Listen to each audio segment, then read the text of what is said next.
큐티 라이브 김목사입니다. 로마서 10장 14절부터 21절까지입니다. 이스라엘이 핑계치 못하는 이유는 그들에게 복음 전하는 전도자들의 복음이 이미 선포됐고 그들이 들었지만 믿고 순종하지 않았기 때문이다 라고 말씀합니다. 동시에 하나님은 여전히 그의 백성을 포기하지 않으신답니다. 14절 보겠습니다. 그런즉 그들이 믿지 아니하는 일을 어찌 부르리요 듣지도 못한 일을 어찌 믿으리요 전파하는 자가 없이 어찌 들으리요 보내심을 받지 아니하였으면 어찌 전파하리요 기록된 바 아름답도다 좋은 소식을 전하는 자들의 발이여함과 같으니라. 이사야 52장 7절에 근거하여서 바울 자신이 앞서 신명기 30장에 근거해서 선포한 말씀을 반박하는 이스라엘의 논증을 4개의 3단 논법을 이용한 질문, 특히 법조인의 음성으로 그렇게 질문하는 것을 통하고 바울 자신이 거기에 대해서 재논박하는 입장으로 논증을 하고 있습니다. 첫째 질문, 저희가 믿지 아니하는 일을 어찌 부르리요? 라고 하는 것, 이에 대해서는 뒤에 16절, 7절, 19절, 21절에 나와 있는데요. 하나님은 이스라엘이 들을 수 있게 모든 것을 다 하셨고 하나님께서 손을 벌리고 그들에게 다가갔지만 그들이 듣고도 믿지 않았다라고 말씀합니다. 둘째 질문, 듣지도 못한 일을 어찌 믿으리요? 라고 하는 것은 시편 19편 4절에 근거하여서 이미 하나님 말씀은 땅끝까지 전파되었다라고 18절에서 말씀하고 있습니다. 셋째 질문과 넷째 질문, 전파하는 자가 없이 어찌 들으리요?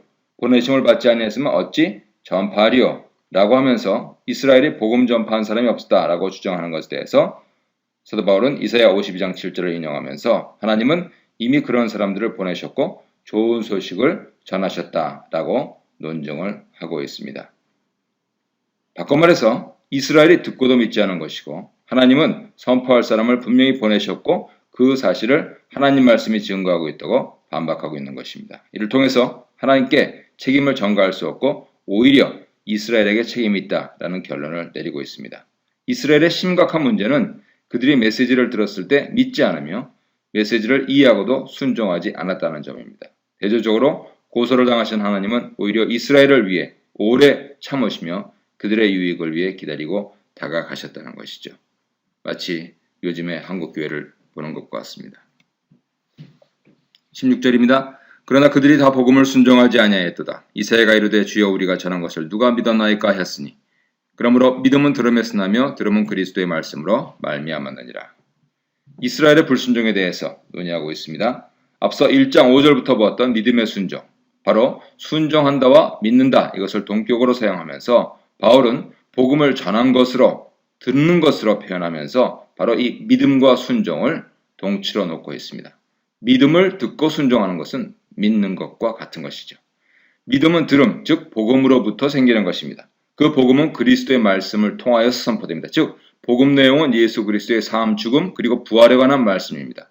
먼저 복음을 들어야 믿음이 생길 수 있는 기회가 생깁니다.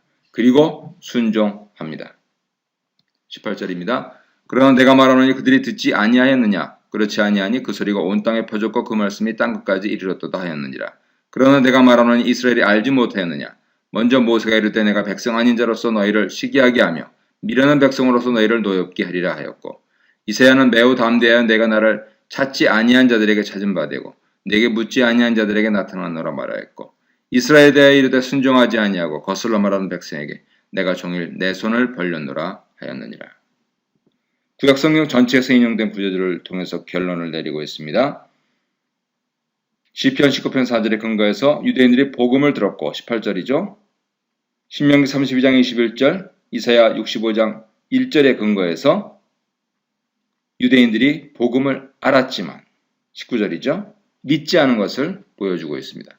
바울은 대적자들의 예상되는 반박, 이스라엘이 들었더라도 알지 못했다 하는 것을 율법, 토라 특히 신명기 32장 21절 그리고 예언서 이사야 65장 1절을 인용해서 재반박합니다.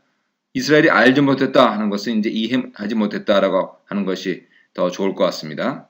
문맥을 보면 그들이 복음을 듣고도 그것을 이해하지 못했다고 주장하는 것이기 때문이죠. 이에 반해서 사도 바울은 신명기 32장 20절에 근거해서 이스라엘을 믿음이 없는 자녀라고 부르면서 그 중심에 우상 숭배가 있음을 지적하면서 더구나 그들이 이방인들을 질투하는 모습이 사실은 이해했다. 이미 복음을 이해했다. 라고 하는 것을 암시한다고 그렇게 말씀을 하고 있는 것입니다. 바꿔 말해서 그들이 이해 못한 것이 아니고 이해 안 한 것입니다. 반면에 의를 추구하지도 않은 이방인이 믿음으로 의를 찾게 된 것을 다시 언급하면서 믿음으로 율법을 추구하지 않은 이스라엘의 문제를 지적하고 있는 것이죠. 그럼에도 불구하고 하나님께서는 아직 이스라엘을 포기하지 아니하시고 자비로 그들에게 계속 손을 내밀어서 그들이 돌아오기를 기다리신다는 것을 말한 것입니다. 그때는 유대인입니까?